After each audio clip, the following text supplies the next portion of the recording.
Yeah, sure. Yeah. Okay.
Mm-hmm.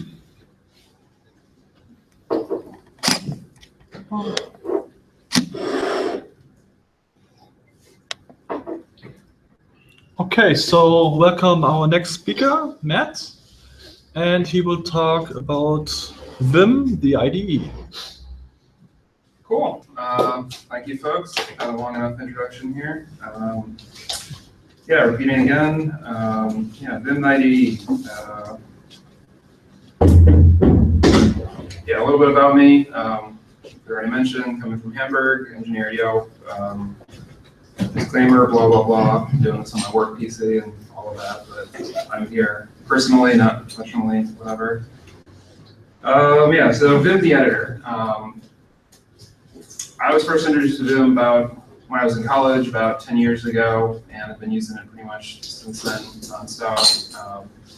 I know at its core, Vim is more of a text editor, but I've used it in a lot of different situations, and over the years, I've customized it to be pretty flexible, I guess, closer to an IDE, and that's what I wanted to pitch today, is just like how to get it to be closer to an IDE. And while I think it can be flexible in a lot of situations, it's not going to be quite the same as an IDE that you get in other situations, and I think that's maybe, it's not going to be the perfect situation for everything. I think that's important to think about, that sometimes it's good to use other tools, but yeah, that's what I wanted to pitch today. Hopefully it'll give you some ideas. It's probably going to overlap a lot with what Raul was talking about, hopefully not too much, but I won't kind of belabor everything too much. Yeah, I mean, I think some other points about Vim as an IDE is that it's nice that it's all free and it's open source, obviously, you know that, but the more useful you can make Vim is the more applicable you can use it in different situations, in terms of like a lot of the IDEs are very specific to a GUI and like a specific environment. And Vim, if you're still able to do it just in a console, you can use that on a server or, you know, in lots of different situations without having to do too much more customization. So yeah. So I wanted to reset. There's Vim IDE that I think most of us are familiar with, but point of an IDE is that it has many parts, and the editor is just one of those parts. And yeah, so I wanted to break things down a little bit and kind of go more high-level concepts about what we need and like why we need those parts. One of the problems with the IDEs is that, again, it's too many features, and that either with an IDE, like you specifically want a feature, or like you're just using an IDE because someone recommended it, but like it has too many things and you kind of don't know what you need. And I think the same applies to Vim as well sometimes, that there have been these like Vim, all-in-one Vim bundles that like try to match an IDE, that just like download this thing and install 40 plugins and it will solve all your problems, but like you don't really learn Vim and you don't really learn the plugins and like why you need these plugins and why they were chosen. And you know, it's kind of pretty complex to be able to do that. So that's why I'm trying to pare this down a little bit and simplify this a little bit. Yeah, and I think one of the nice things with Vim is like the more there's kind of there's some charts about like the Vim's learning curve that I'm sure we've all seen. And like I think one of the nice things about Vim is that like the more effort that you put into it is the more that you can get out of it. It's pretty equal, I think. Like you can always keep learning about Vim and be able to get more productive or get more efficient at what you're doing over time. So it's worth it to kind of invest in Vim.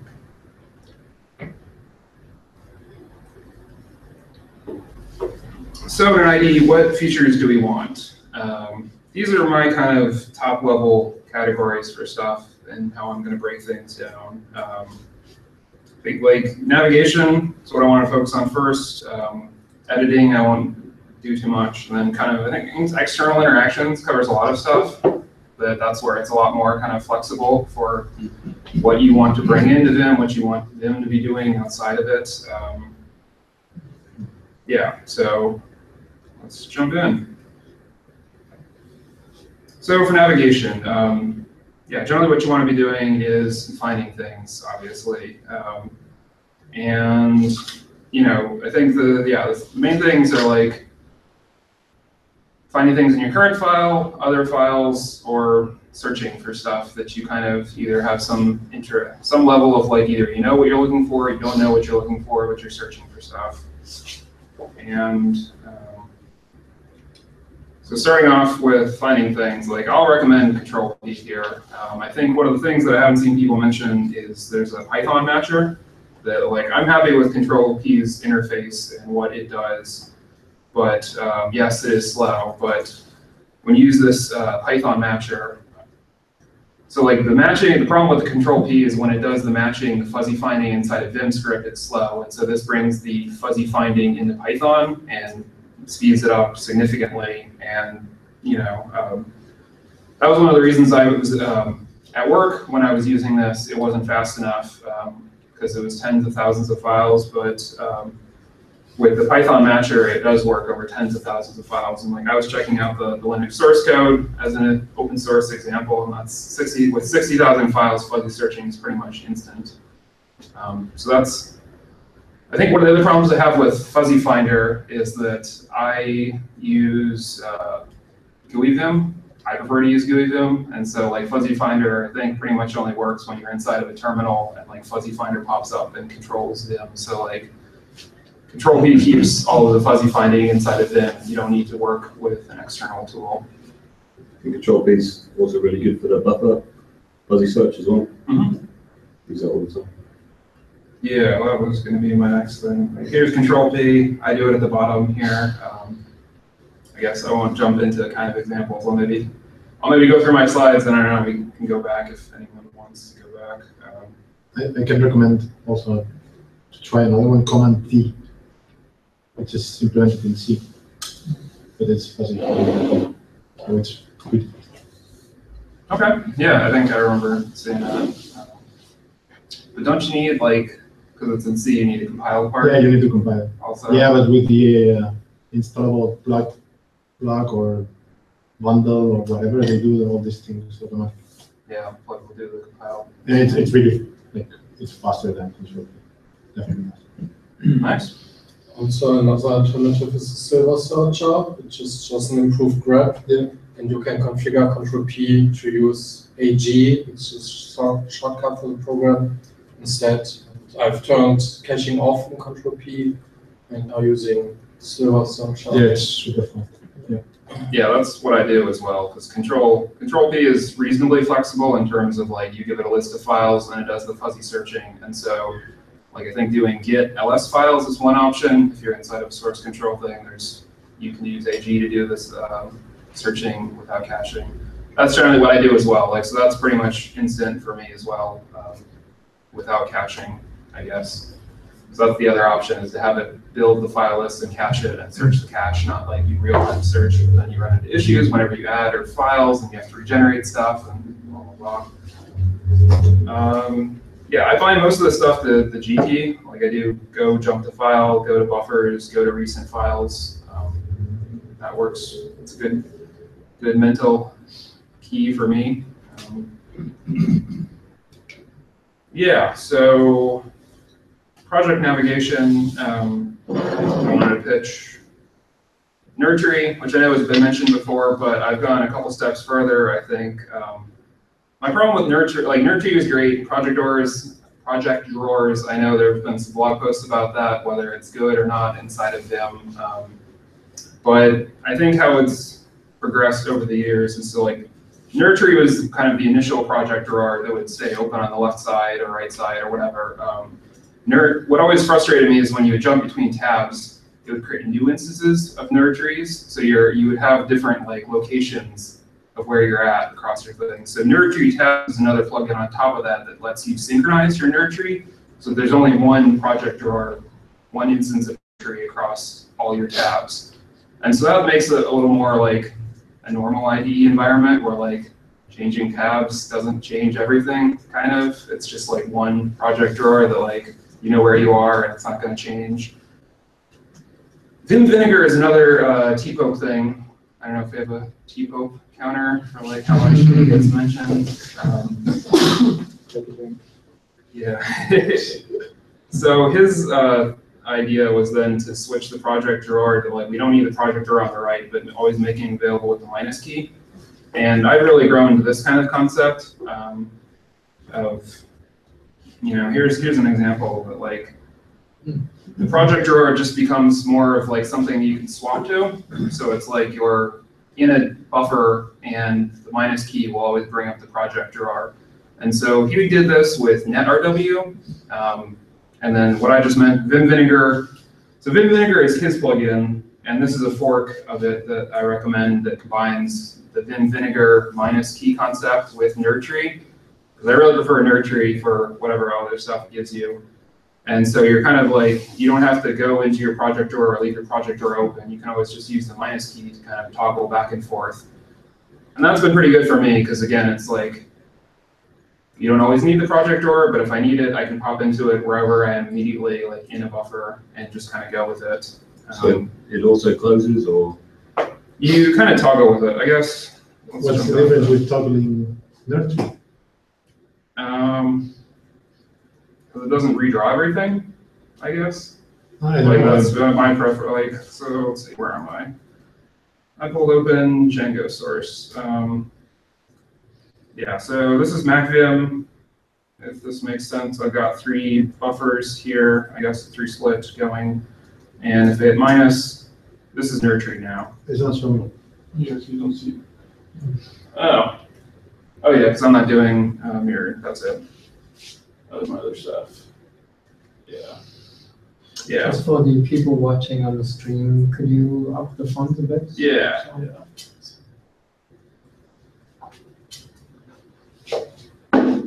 So yeah, we've got MacVim here. Again, GUI Vim, this is what I prefer to do.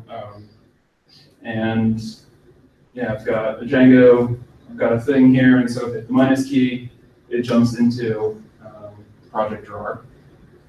Okay, so it replaces the whole, it switches out the whole window. Yeah, and so if I just hit Q, it jumps back. And so this has been a lot easier for me than just kind of like you kind of know where you are, you know where this file is, you know what's going on, but it's kind of like, well, if I'm here and I jump to a file, like where is this in the tree, you can kind of quickly see that, but you can also see what's around it, which I think is it useful. automatically jumps to the directory that you're in, that the file's in.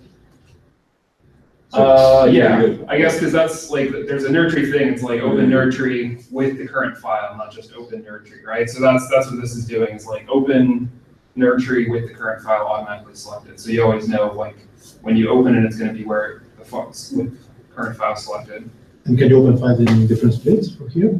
Yeah, this is normal Nurtury. Okay, that is cool. I Other like it. splits. Because I guess, so like, I guess my normal thing would be then if I wanted to duplicate it is like, I do like leader V is visual split. So like I'll just duplicate the file here. And then if I wanted to go to something else, it's like switch to it and go to that file. And so that kind of like, it's more of a, you know, location. Like I'm in this directory, I know where this file is, and I want to open another file next to it, I can do it that way. I mean, I know you can probably just do edit and go there, but I think like the project drawer concept works pretty well for me mentally. And yeah, I guess like if you keep pressing minus, also you can just kind of like work up the tree and go up the parents, and like this is just standard nursery then. I guess what happens. So I guess nursery tabs kind of breaks with this thing because it doesn't keep it in sync, but it doesn't always make sense when you're doing it like this, I guess. But yeah.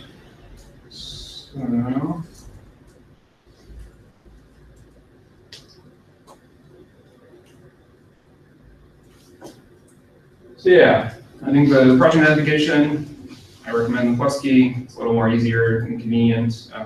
Doesn't redraw stuff.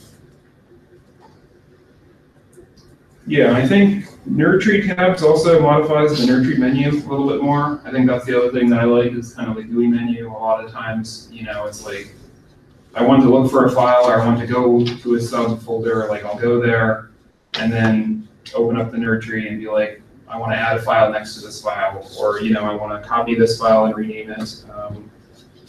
And you know, it's a lot easier to do this with the GUI than it is like if I got a really long file name, I don't want to type that out or have to tab completed. It's just like nursery, you can be there, modify this file, and do what you need to do. Yeah, so so if you don't kind of know where you're going, then you have to search for things. Vim Berlin is what I'll recommend here. I think this is a little newer. It isn't like a specific tool for Platinum Searcher, AG, or Graph. It's more of an interface for searching. It supports all the different tools. And yeah, it's got a pretty good Vim interface for being able to create new EX commands or whatever. Like I usually do ControlG is what I bind to like, I bind ControlG to an EX command that pops up this this command basically with like the cursor in between the quotes just so I can automatically quickly search for stuff. What else? Yeah, and like it's got good plugins for being able to like, GV is what I bind to like Go visual. Like if you want to, you know, if you've got something with parentheses or slashes or something you would have to escape in the command line or something, you know, I usually do visually select something and then search for it that way. It's also nice that, I guess I can probably just show this, that like the default is the Quickfix search like anything else, but then it also does side search, which is another thing that I really like from Sublime, that you know, sometimes like, you're specifically searching for something and you want to see what files it's in, that's Quickfix search, that's pretty standard, but then sometimes you want context. And so that's what this side search is, you know, searches with +3 lines of context. And that opens up in a new buffer. That's pretty nice. Because I think those are the two kind of things of like, if I'm quick fixing, like I know more about what I'm searching for, but if I don't know, then like the quick fix is a little, or the side search. Yeah, so I'll do ControlG. Let's see if this comes up. Yeah, it's down. Yeah, it's a good way to make the bar go higher, but quick fix and it pulls up something, and then there's side as an option. And so it does your search, but it pops up in a buffer, and it also shows context. So this is a little nicer when like I'm not really sure what I'm searching for, and like I do actually kind of want to see usages of it. I think these are the two main ways that I search now. And like having this in a buffer is a lot nicer just to be able to like, if I want to research, then I can do / and research for something, or work with it or whatever. So what information is in the sidebar there? This is just a normal file. I guess switch sidebar. I mean, what information is displayed in the sidebar when you use the sidebar option? You said it displayed the context? Like... Yeah, sorry, was that not? So I guess yeah, maybe jumping around. So this, I'll do it again maybe, yeah. So if I search for text, and I can add this side option, so I guess this is what Vim Berlin does, is provide this interface here. And so if I add this side option to this call, it does the search, but instead of doing it, returning the results in the Quickfix menu, it opens this buffer with results. Okay. So these are the search results. And like I was searching for test, so test is highlighted in the buffer, and it has the file name, and then this is the context around it. Like this is the file contents of like plus or minus 3 lines of context around where it found that result. And then can you jump to the file? Yeah. Yeah, so this is the file there. So it lost the buffer, but like I think that's nicer if I just want to like have a bunch of results and like I'll do Control-W-T and pull this out to a tab here. So if you want to keep the results, like you can keep looking around at these and like I can go back to my tab. I guess I'm switching around. So I'm doing the same thing with I guess those are tabs at the top. I'm switching between tabs here, but yeah, it's nice that you can have your results and kind of research through them. Like, let me pull up Sublime Text. So Sublime Text is another editor that kind of does this by default. Like if you search for stuff.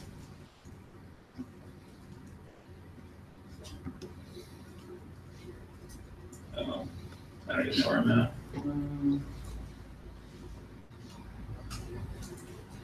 I guess I won't jump into that. But yeah, so I'm Sublime Text, when you return results. Let's see. So this is iTerm, this is my thing. Let's search downloads. What do I have in here?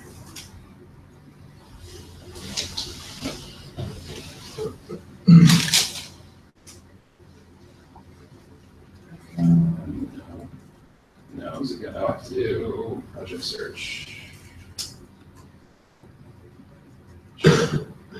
So this is kind of the search results in Sublime. This is its default, is that it just has this like scratch buffer that it opens up and keeps appending search results to it, so you can project search, yeah. So it always just keeps appending results. And like I've always thought this was pretty useful, that like a lot of times when you're searching, you can still see your results, and sometimes you want to keep your results, sometimes you don't. So you use the Quickfix, and the Quickfix just always gets overwritten. But yeah.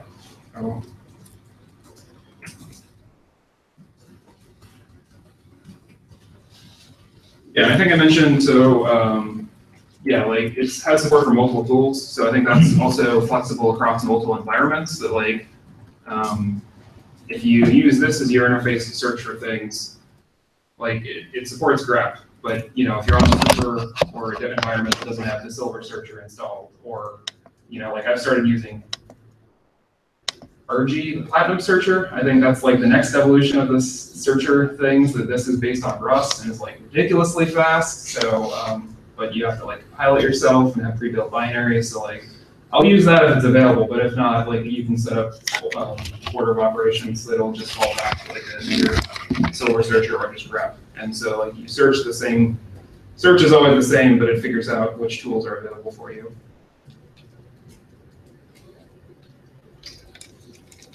Yeah, so jumping to symbols. I don't think I've seen this talked about, and I'm not sure, maybe. This was always really confusing for me. Like, I never really came from a C background, and so like having to manually generate a tags file was always very confusing. And that was something that I went through many plugins trying to figure out like why I needed to regenerate the tags file all the time, or even just figuring out how that worked. Vim tags works in the background, and just like as long as it finds a source code repository, like in your project, like a Git director or Mercurial or something, like it'll automatically generate the tags file in the background whenever you save a file. And so it automatically handles all of like the generating the tags files the first time and updating it every time you write to a file and doing it correctly. Like if you write to a file, you don't need to generate all the tags, you just need to regenerate the tags for the current file and like update those inline in your tags. And so a lot of the plugins, like I think Raul in his demo, I think you saw at the bottom, it was like tags file generated. Like I think he had something that was echoing that out all the time. Like once I've installed Vim tags, it just works. And I've never had to really like think about it anymore. That like the tags file will just always be there, and as long as you have C tags set up correctly to generate the tags, I guess maybe show of hands, how many people are familiar with tags and like how to use those correctly? Not correctly, but Yeah, exactly. Yes. Yeah, like, I mean, if you're already there, like, it's better than a lot of people, because I think, like, that's kind of like the more specific form of search. Like, you don't need to look for things if you know how to use tags and, like, want to go specifically to the usage of it. But it only works if you have the tags file, so. Cool, so I think that covers most of the navigation part. Here is going to be editing. And yeah, these are more normal kind of Vim things, and I might gloss over this a little bit. Gloss over this a little more, just for time. For tab complete, let's see. So I use super tab to do tab complete. I've never been really entirely happy with this. I think I may have missed some presentations earlier that were kind of covering more about like on the completion and stuff.